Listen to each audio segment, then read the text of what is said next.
Hey, what's happening, gamers? It's K-Wing here, bringing you a revamped retro review from Season 1 of my show. I finally pulled the older video, even though it had 80,000 views. Super Mario All-Stars still hasn't made its way to the Wii Virtual Console, and I'm very shocked by this, Nintendo.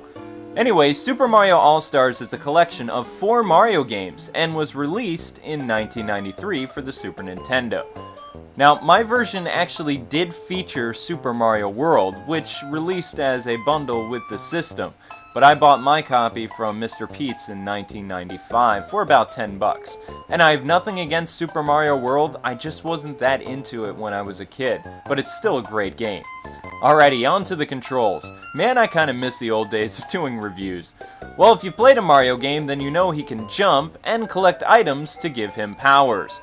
On the Super Nintendo, the Y button was used to make Mario run really fast, and it was also used for his fireball. I actually have no complaints for the Mario games. Even after 2 decades, it's still a lot of fun to play.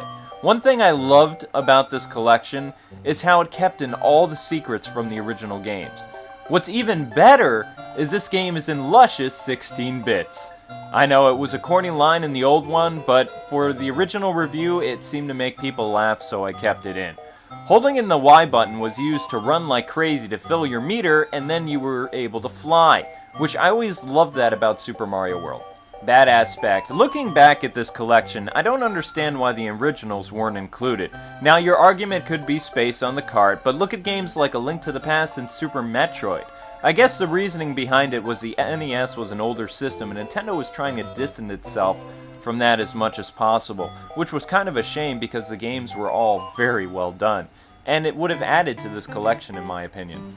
Good aspect time. Turning these old games into 16-bit was pretty cool for its day. Nothing from the original games was lost in translation either, which is very incredible if you think about it. When I was little, this was unheard of and made the Super Nintendo even more appealing to kids.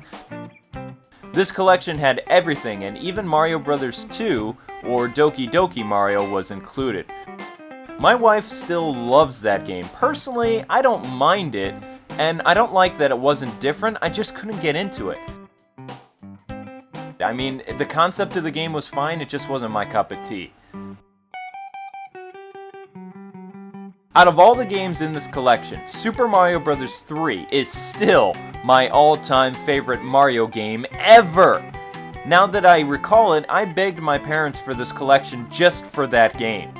Besides Super Mario World, Super Mario Bros. 3 on the Super Nintendo looked and played amazing. Everything about this game was just so epic. And it was just a great collection. So I have to give this game a 9 out of 10 even after all this time. Thank you so much for watching this revamp. God bless and happy gaming, and until we meet again, gamers.